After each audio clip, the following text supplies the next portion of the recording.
오늘도 부활의 아침에 주님의 은혜가 넘쳐나기를 예수님 축복합니다. 아멘.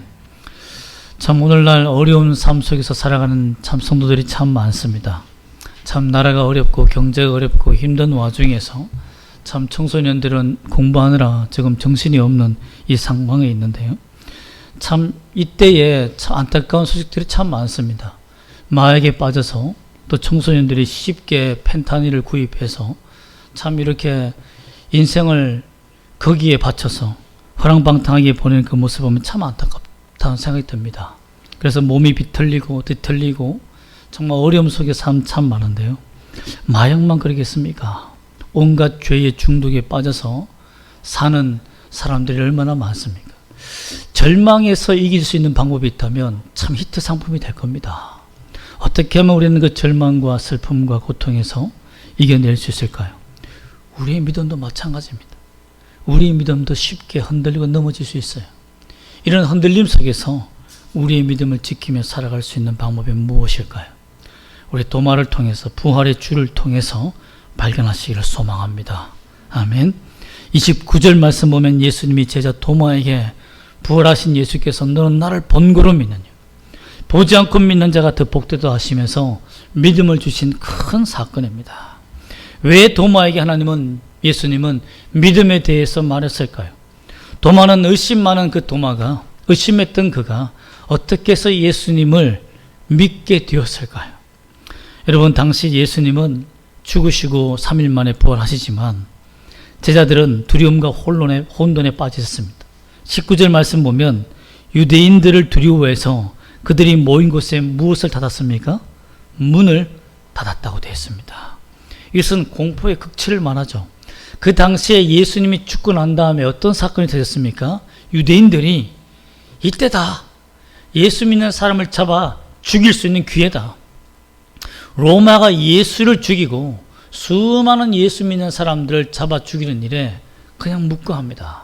그러니 예수 믿는 사람들은 도망갈 수밖에 없었고 또한 예수님에 대해서 만약에 잡히게 되면 내 입으로 내 형제를 고문에 이기지 못하여 고발해야 되는 일들이 너무 고통스럽기 때문에 잡히면 죽는다. 잡히면 나만 죽는 것이 아니라 다 죽는다는 생각에 꼭꼭 숨어 있었다는 것입니다. 여러분 이 상황을 보세요. 얼마나 두려움이 많았겠습니까? 예수님께서 부활하신다는 그 약속의 말씀을 잊어버리고 모두가 흔들림에서 살았습니다. 그때에 20절 말씀 보면 도마가 없을 때 예수님이 오셔서 가운데 서서 평강을 외치면서 손과 옆구리를 보이시는 큰 놀라운 장면이 나타납니다. 그러므로 말미암아 제자들이 보고 기뻐합니다. 참 이 기쁨을 누리고 이 기쁨의 은혜를 받아서 25절에 보면 제자들이 바로 가서 도마에게 가서 내가 예수님을 보았다. 예수님의 손과 못짝을 보고 그가 부활하는 것을 보았다 라고 하며 정말 기쁨으로 전합니다. 그런데 이들의 모습을 보면 나중에 26절에서 보면 알다시피 다시 집안에서 문을 닫고 있었다는 것을 보면 부활의 주님을 만났지만 담대하게 부활의 주를 만났다라고 선포할 수 없는 아직 두려움과 공포에 빠져있는 그 모습을 볼 수 있습니다. 그런데 여기에서 도마가 그 복음을 듣고도 그가 한 말이 뭡니까? 25절 말씀 다시 한번 읽어볼까요? 다른 제자들이 그에게 이르되 우리가 주를 보았노라 하니 도마가 이르되 내가 그의 손에 못자국을 보며 내 손가락을 그 못자국에 넣으며 내 손을 그 옆구리에 넣어보지 않고는 믿지 아니하겠노라 하니라. 여러분 요한복음 11장 6절 116이라고 부르는데요. 요한복음 116 11장 6절에는 유대로 가고자 하는 예루살렘으로 가고자 하는 예수님을 향하여서 많은 사람들이 가지 말라라고 말릴 때 도마는 뭐라 했냐면 내가 주를 위해서 죽겠나이다 라고 했던 사람입니다. 여러분 어떻게 보면 도마가 왜 이렇게 주님의 손을 하는 내가 직접 봐야 된다. 너희가 본 것은 나를 믿지 못하겠다. 사실 성경에서 두세 사람이 증인이면 증거가 됩니다. 그럼에도 불구하고 왜 나는 믿지 못하겠다 한 걸까요? 그렇게 친했던 형제들, 제자들이 같이 있었던 사람들이 얘기하는데 자기가 그 자리에 빠졌다고 해서 사실이 아닌 게 아니지 않습니까? 그럼 그 믿어야 되잖아요. 근데 왜 그랬을까요? 저는 도마가 주를 위해서 죽겠다라고 힘을 다했고 생명 걸고 주님 앞에 따랐던 그 마음에 큰 상처가 있었다라고 생각됩니다. 왜 나만 빼고 다른 제자들에게 다 나타났었을까?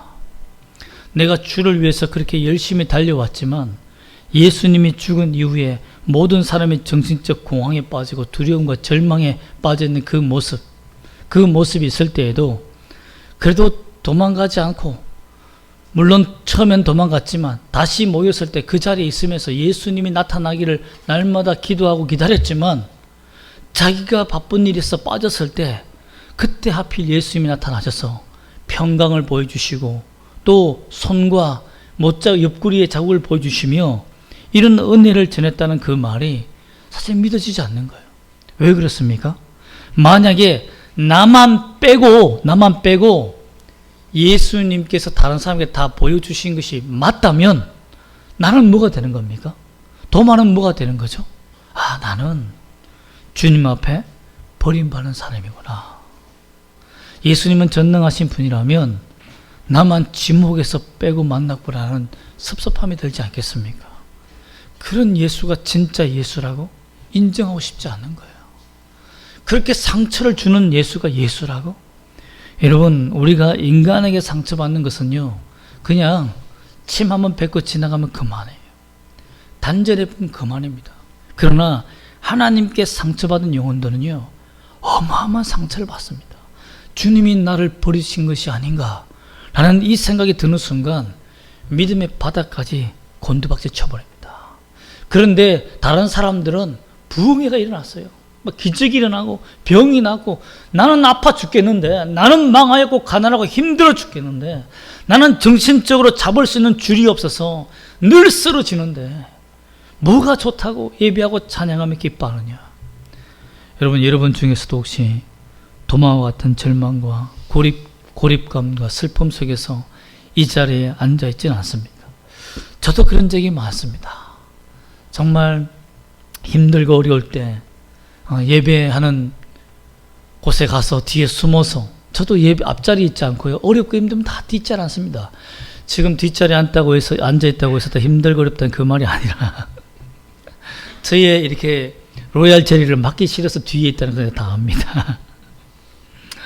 가구가, 우리 자녀들은 내 로얄 제리를 먹기를 탐하는 자들이니까 괜찮다만 여러분, 그러나 우리가 고통과 아픔을 당할 때 주님이 나를 부르신 것이 아닌가, 주님이 내게 은혜를 왜 주시지 않을까라는 이 마음을 가지면요, 정말 정신을 차리고 살 수 없습니다. 그런데다가 악한 영이 나를 지배하고 건들며 흔들 때마다 나는 정말 버림받은 자인가, 나의 구원은 없는 것인가, 이 고통은요, 당해보지 않으면 도저히 견딜 수 없는, 이해할 수 없는 그런 마음이라는 것입니다. 도마도 그랬을 것 같습니다. 많은 사람들이 그 부활의 주를 증거할 때 나만 제외됐다는 것에 소외감을 느꼈다는 거죠. 도마는 이런 절망적이고 외롭고 쓸쓸한, 어떻게 보면 영적 외톨이 같은 상황에 빠졌을 것입니다. 이런 상황에서 어떻게 그가 나의 주요, 나의 하나님이십니다는 고백을 할 수 있게 되었을까요? 첫 번째 26절 말씀을 다시 한번 읽어볼까요? 시작. 8일을 지나서 제자들이 다시 집 안에 있을 때에 도마도 함께 있고 문들이 닫혔는데 예수께서 오사 가운데 서서 이르시되 너희에게 평강이 있을지어다 하시고, 여기서 8일이라는 것은 8일 동안 기다렸다는 말이 아니라 몇째 주는 모르겠습니다. 언제쯤은 모르겠지만 하루 이틀 살 7일 동안 우리가 창조의 날 아닙니까? 안식일이잖아요. 근데 예수님이 죽으신 이후에는 날이 바뀌어요. 8일이라는 것은 어떻게 보면 성경에서 요한이 새 날을 의미합니다. 창조의 새 날이 시작되는 그때라는 말입니다. 그때에 놀라운 기적이 일어나고 있다는 것을 보여주는데요. 제자들이 다시 집안에 있을 때에 도마도 함께 있고 문도 똑같이 닫혔는데 누가 오십니까? 예수님이 찾아오셨다는 것입니다. 그리고는 가운데로 가셔서 똑같이 도마가 없었을 때 그 퍼포먼스를 그대로 하는 거예요. 여러분 그렇잖아요. 제가 그런 적이 있었습니다. 2002 월드컵 할 때 저는 강도사 고시 준비하느라고 정말 그 서울에 있는 도서관에서 공부하고 있을 텐데 밖에서요 대한민국 할 때 주여 열심히 앉아서 공부해야지 이렇게 시험에 들게 하지 마소서 이렇게 막 했던. 그러나 그걸 참 보고 싶었어요. 그 군중 속에 들어가서 막 친하고 막 붉은 악마 하면서 막 이렇게 저도 막 하고 싶었지만 내가 이번에 떨어지면 안 된다 라는 생각으로 그래서 TV에서 나왔을 때 나도 저 자리에 있었으면 좋겠다. 다시 그런 축제 같은 게 있으면 좋겠다. 그걸 놓친 것이 제 일생일대의 섭섭함이거든요. 그런데 여러분 주님이 나타나서 평강을 준다는 그 놀라운 이벤트를 놓친 거예요. 근데 주님이 똑같이 도마에게 다시 해주는 거예요. 대한민국처럼 다시 해주는 겁니다. 그럼 제가 도마였다면 내가 지금 보고 있는 장면이 꿈인가 생신감이 내 눈을 비벼봤을 겁니다. 제가 눈이 좀 침침하니까 몇 번이고 몇 눈을 비벼봤을 거예요. 여러분 그렇습니다. 너희에게 평강이 있을지어다라며 도마에게 예수님이 찾아오신 겁니다. 여러분 이것이 은혜의 시작입니다. 상처받고 고통받은 영적 외톨이에게 다른 사람이 기뻐하고 즐거워할 때 자기는 즐거워할 수 없는 아픔 속에 있는 성도에게 예수님은 직접 찾아와 주시는 주님이라는 거예요. 그렇기 때문에 우리가 희망이 있는 겁니다. 그래서 성도들의 소망이 있는 거예요. 나는 순서에 좀 늦지만 그래도 주님은 나를 찾아오신다. 잊지 않으신다는 이 믿음을 갖기를 원합니다. 여러분 이 자리에 있는 것이 절대 영적 외톨이가 아닙니다. 주님이 이 자리에 계신다면 여러분의 아픔을 반드시 기억하고 여러분의 외로움을 반드시 기억합니다. 목사 인간은 사랑의 선입견을 가질 수 있고 편견을 가질 수 있고 최선을 다하지만 저의 이 사랑의 손길 바운더리 밖에 있는 사람이 있을 수 있습니다. 그러나 여러분 주님은 그렇지 않아요. 인간 홍석현 목사 밖에 있는 사람들을 아웃사이드에 있는 사람들을 품어 안으시는 분이 누굽니까? 예수님이십니다. 그러면 제가 기뻐할 수 있는 거예요. 제가 줄 수 없는 사랑과 평강을 누가 줍니까? 주님이 주시기 때문입니다. 도마의 마음을 누가 치유할 수 있겠습니까? 성령에 충만하고 기적의 능력에 있는 어떤 부흥사가 치유할 수 있겠습니까? 강력한 설교를 전할 수 있는 말씀을 전하는 설교자가 치유할 수 있겠습니까? 아무도 알 수 없습니다, 여러분. 예수님이 직접 와서 도마 앞에 서는 것밖에는 없다는 겁니다. 그 주님을 만나기를 원합니다. 또한 27절 말씀 볼까요? 부활의 예수님께서 도마에게 직접 말씀하시는 장면이 나타납니다. 27절 말씀 읽어보겠습니다. 시작. 도마에게 이르시되 내 손가락을 이리 내밀어 내 손을 보고 내 손을 내밀어 내 옆구리에 넣어보라. 그리하여 믿음 없는 자가 되지 말고 믿는 자가 되라. 여러분 도마의 말씀, 불평의 그 말하는 그 말, 의심하며 상처투성이로 내뱉은 그 말을 그대로 예수님이 반복하고 있다는 건 뭡니까? 내 입술을 주목하고 계신다는 거예요. 아웃사이드에 있는 사람들을 주목하신다는 거예요. 그들의 말과 생각도 하나님은 한치도 놓치지 않는다는 겁니다. 너가 무슨 생각하는지, 너가 어떤 마음을 갖고 사는지, 너가 어떤 아픔과 외톨이의 삶 속에 사는지 내가 네 마음을 안다라는 겁니다. 다른 사람들에게 말한 것이 아니라 도마에게 말하여서 와봐라. 그리고 내 손을 봐. 내 옆구리를 봐. 일일이 제자들에게 보여주었던 것처럼 도마에게도 직접적으로 보여줍니다. 제가 옆에 베드로였다면 다시 한번 보고 싶어서 계속 머리를 내밀었을지 모릅니다. 여러분, 주님이 도마에 의심하는, 불평하는, 상처받은 그 손을 잡고 예수님 손가락에 넣어주고 옆구리에 넣어줄 때 어떤 마음이 들었겠습니까? 세상이 줄 수 없는 사랑, 세상이 느끼게 할 수 없는 평안, 그 마음에 전율을 느꼈을 것입니다. 어떻게 보면 주님은 도마야, 내가 너의 외로움과 상처와 아픔을 모두 알고 있다. 두려워하지 말고 내 손과 내 옆구리를 보며 만지며 부활의 주를 보라 라고 말씀하신 것입니다. 여러분, 우리가 힘들고 어려울 때가 있어요. 정말 외롭고 고독스러울 때가 있습니다. 아무로 도와주지 못할, 정말 때로는 영적 지도자도 이해하지 못하는 성도의 마음이 있어요. 그러나 도마의 가슴에 불을 던지며 전기가 통하듯 정말 뜨겁게 불타오르는 그 심령을 주시는 분이 누굽니까? 예수님이시라는 것을 믿기를 소망합니다. 이에 눈물과 회개와 확신에 찬 그 선언이, 고백이 화산 터지듯이 쏟아져 나옵니다. 그 고백이 바로 28절입니다. 한번 다 같이 고백해 볼까요? 시작. 도마가 대답하여 이르되 나의 주님이시요 나의 하나님이시니이다. 여러분, 이 고백은 정말 자기 가슴에 힘을 다해서 한 고백이에요. 모든 상처를 내려놓겠다는 결단입니다. 내가 주를 위해서 죽겠다라는 그 처음 신앙 고백을 다시 회복하겠다는 결단입니다. 여러분, 예수님을 만나면 우리가 주님 앞에 처음 드렸던 그 고백이 다시 생생하게 기억되며 내 가슴에 용서서 모릅니다. 내 심장을 때려요. 그래서 여러분, 이때의 회개는 터져나오는 회개입니다. 눈물이 멈출 수가 없어요. 나의 비명과 고통이 멈추지 않습니다.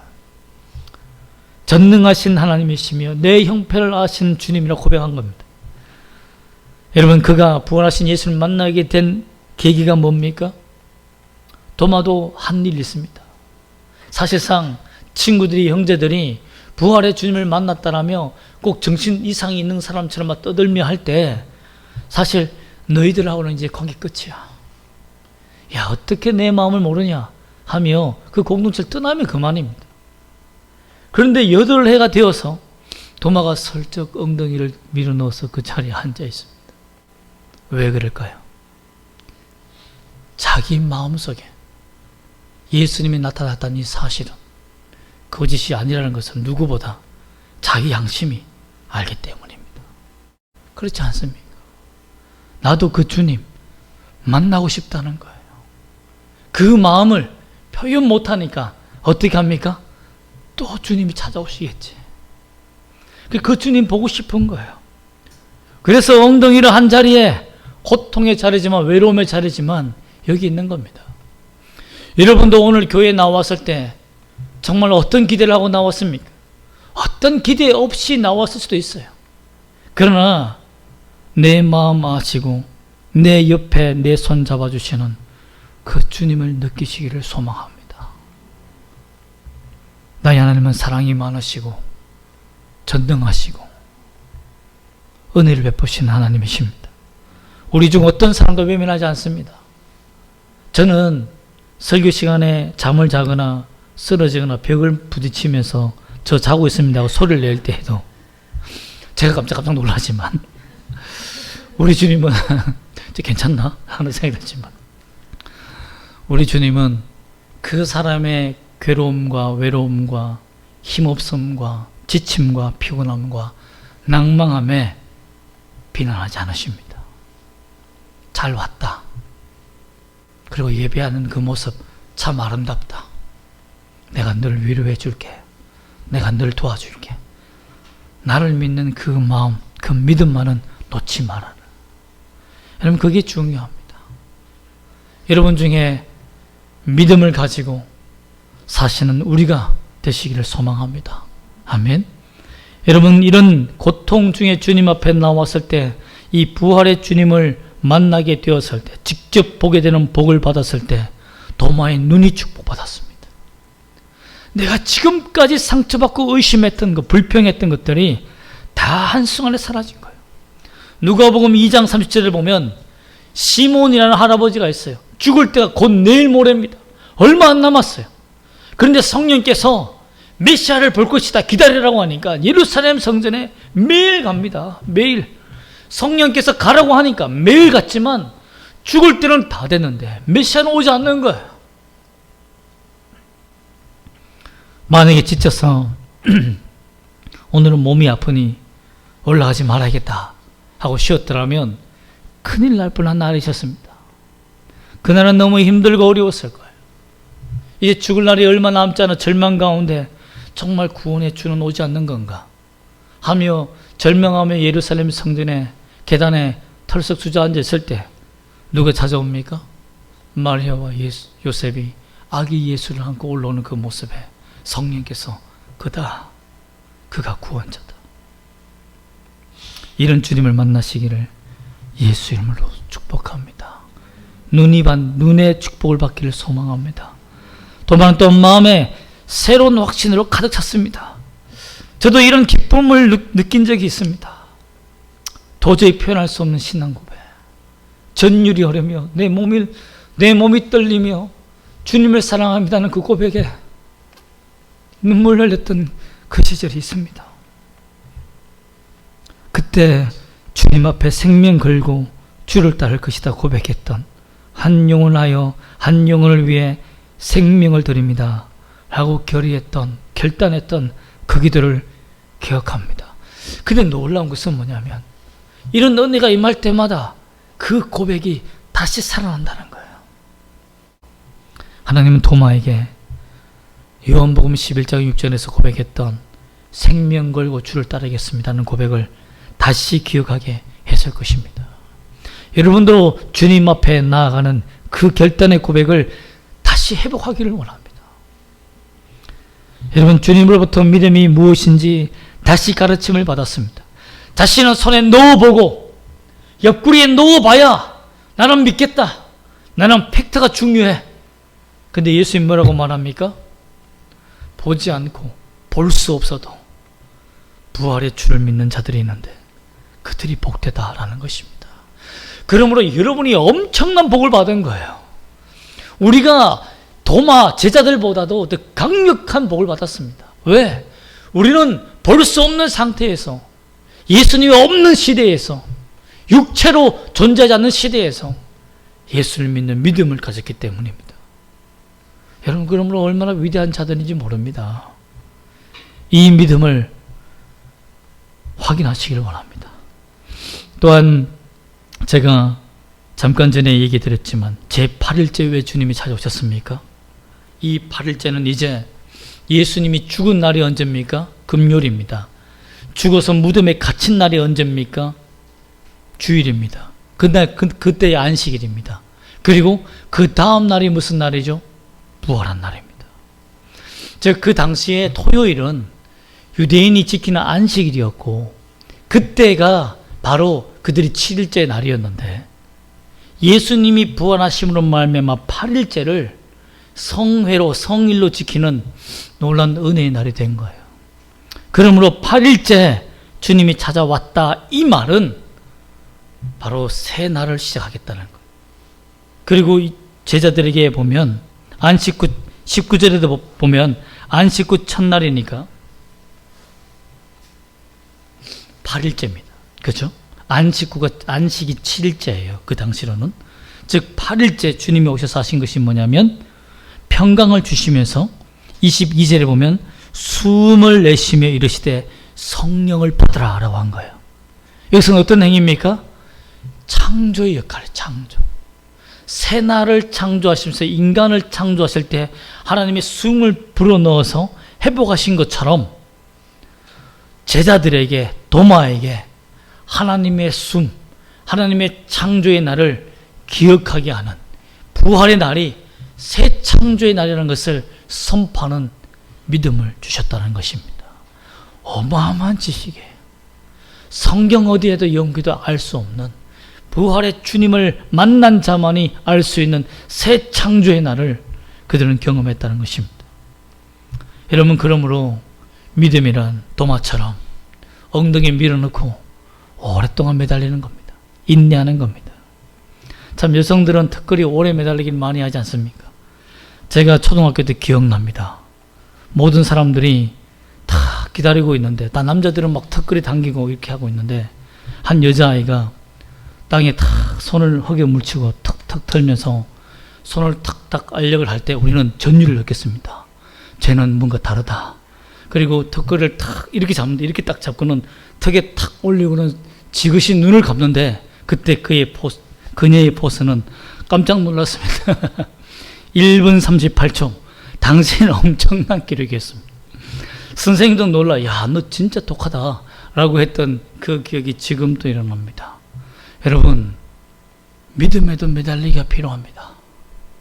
지치지 않고 포기하지 않고 주님만 믿고 의지하는 그 매달리기가 필요하다는 것입니다.